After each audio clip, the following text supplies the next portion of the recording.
Welcome to 2021 Podcasts in the Time Zone, Season 2, Episode 4. Today, brought to you by the letter D in the abject dictionary. D is for damnation, dark, deception, declined, doubt, and Daniel was my grandfather's name.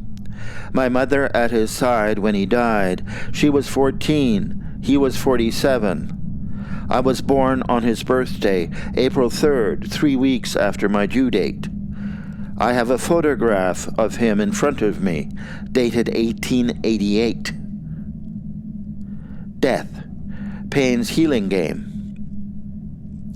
Depression, licking my fucking wound. Mirror, mirror on the wall, who is the most worthless one of all? Also, a falling out or a caving in. Also, feeding the parasite. Desire, the need for wanting always.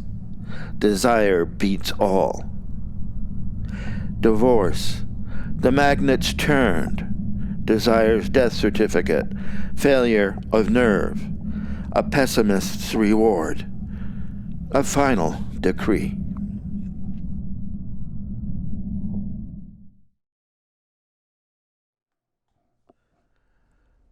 There is too much death for 2020. Time does not care whether it's COVID-19 or covert militias that kill. Funerals, now just a memory, hoping to see your grandmother through the glass before she breathes her last. Families are repulsed by the lineup of refrigerator trucks for racking the dead, the living left with no place to take their viral remains. The cemeteries full to bursting, not deep enough to take all this mortality, and no hell hot enough for the unmasked, needing beds to die in all the same.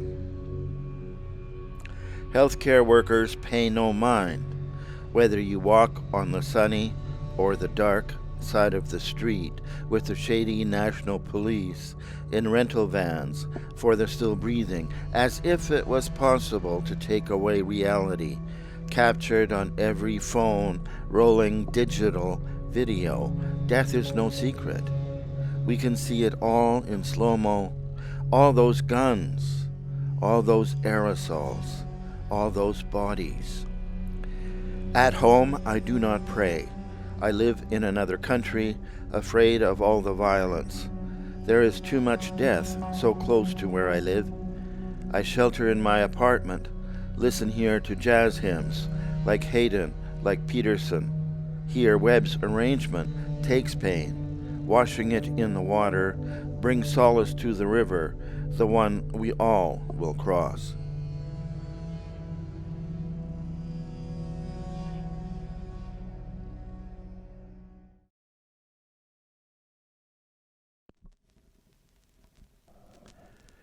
My desire, from Pieces of My Mind. I want, says Henderson in Henderson, The Rain King by Saul Bellow. My desire drives me to work every day, and it ain't in no Cadillac. I want to say something. I want to write something. I want to read something. I want to make something. The need for wanting always is the name Gertrude Story gave to a short story collection. Her desire was returned by the way of a muser who dictated the stories. Well, most of Gertrude's stories. I can't remember the dictator's name. It's not the wanting that's so much the problem, I've heard. It's becoming attached so you can't let go.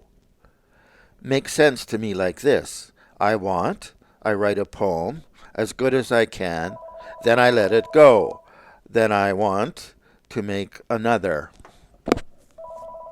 Desire is not the same as attachment, said the man with 3 ex-wives.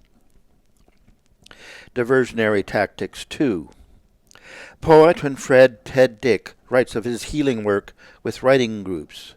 His initial projects, called Write for Your Life, are now moving towards Writing for Mental Health, with 5 active groups in Saskatchewan. It's quite an old trope, he says. I like Robert Burton's Anatomy of Melancholy. In the 17th century, he said, I write of melancholy by being busy to avoid melancholy. I was quoting a newly discovered Heinrich Heine quote in his book Neue Gedichte, Schöpfungslieder 7. I'll read it in English. God is imagined as saying, illness was no doubt the final cause of the whole urge to create. By creating, I could recover. By creating, I became healthy. So what's this got to do with desire? I can only think of Eros and Thanatos as opposites, and though I'm not quite able to strain the logic together, I think as Thanatos is the death force, Eros is the life force, represented by creation. So, desire beats all. End of diversion. I once advised an artist to give up on despair and get back to writing desire, right to creation. You are God, the creator, the maker. You'll never find a better job. You make something using everything your desire gives you to create. You put into the world something that didn't exist before your wanting, then thinking, then making. Without desire, your imagination withers. Argue if you like, but I believe desire beats all. Herbert Marcuse says somewhere in Eros and Civilization that making civilization is Eros sublimated and Thanatos thwarted. Otherwise, like the Kills sing in Black Rooster, you just want to fucking fight down in the basement. Argue if you like, but I think making is the ticket to civilization.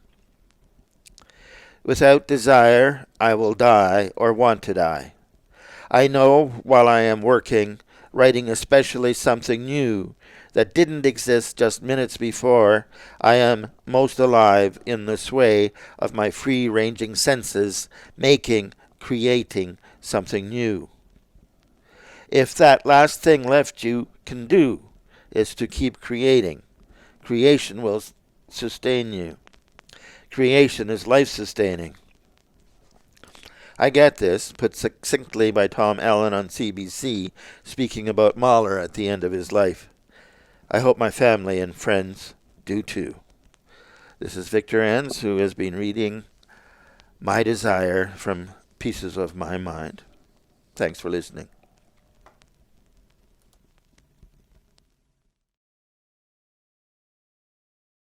My mother told me this story when she got back from the funeral.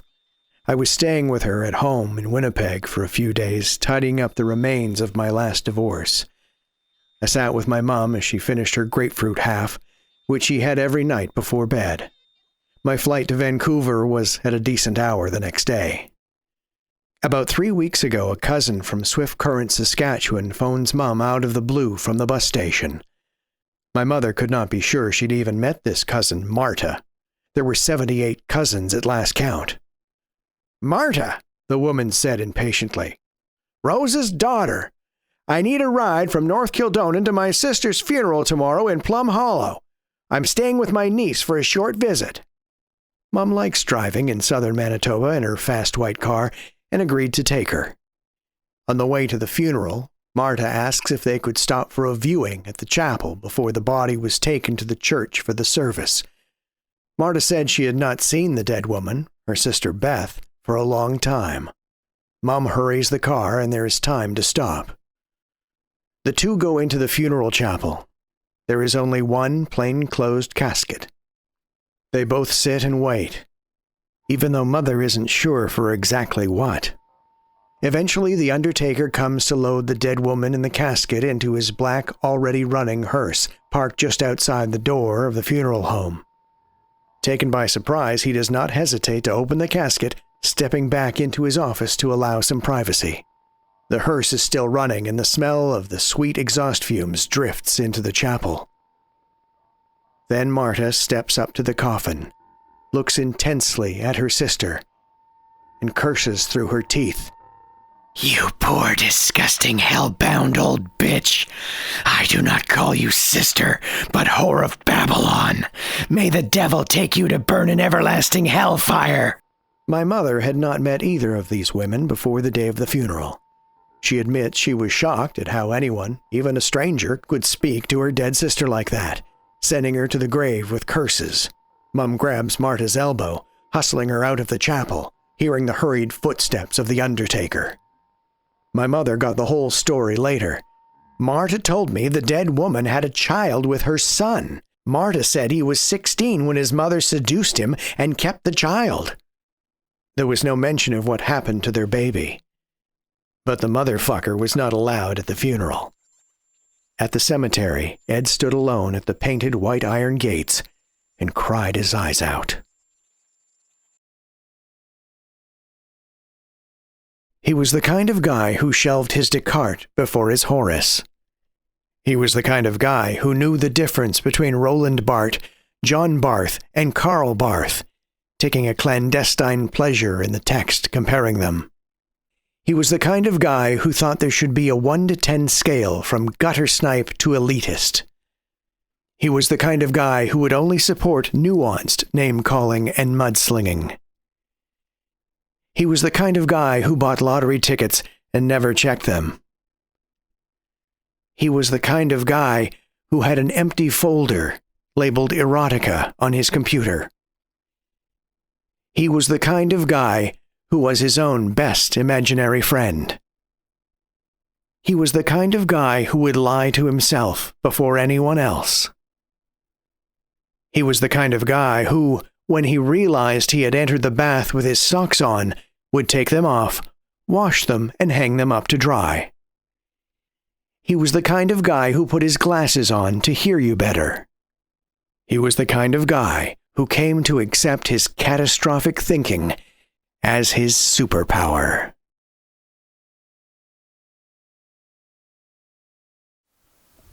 Here's some shrapnel from the Jimmy Bang Blues Project. Some assembly required. I'm too fat and ugly for girls. I'm too fat and ugly for boys. All I've ever been good for is making noise. I've got a fake leg. I've got a fake heart. All I'm good for is falling apart. I pull myself together. I pull myself together. I can reassemble. But you? Will you remake my heart? Dog Day. There has been a mistake. The sun has gone to another face. Mine, distraught, absorbs the dark. Dog at my foot.